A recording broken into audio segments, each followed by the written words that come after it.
Before this, I thought he was just naturally not a smiling person, incapable of expressing affection. I laughed in self-mockery, unwrapped the cake, and ate it in silence. Sweet taste threaded my mouth, but suddenly, it felt pretty pointless. I took my phone and called Alex. And his voice was as cold as ever. "What's up?" As he spoke, I could clearly hear the sound of fireworks in the background. After a 2-second silence, I swallowed the cake in my mouth and asked calmly, "Where are you?" "At the office." "What's the matter?" He seemed to have moved away from the riverside, and the sound of fireworks was gone. His voice was still calm, showing no signs of the panic one would expect when lying. I glanced at the video on my tablet and felt even more disinterested. "Let's break up. You're making a fuss again." I sneered. "Browse the videos online more often, Mr.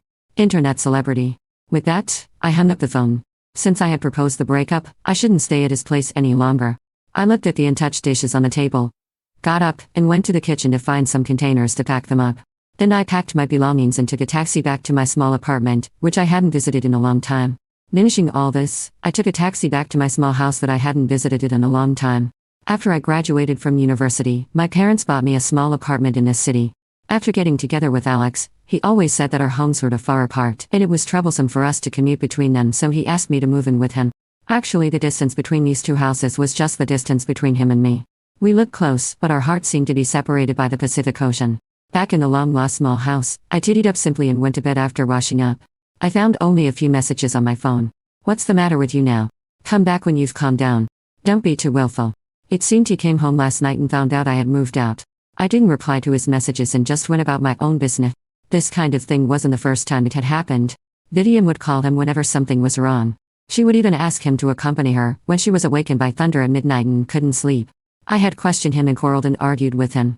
But he said, "People with a dirty heart see everything as dirty." Every time he abandoned me to go to Vivian, he would send me roses afterward to appease me.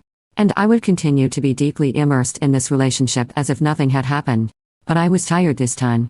As I stepped out of the company after work in the evening, I saw him standing outside. He had a handsome face and a tall and strong figure with excellent body proportions, just like a model on the runway. Passersby couldn't help but look at him. If it were any other day, I would have gone up to him and asked him to get in the car to keep others from looking at him. But this time, I just wanted to pretend I didn't see him.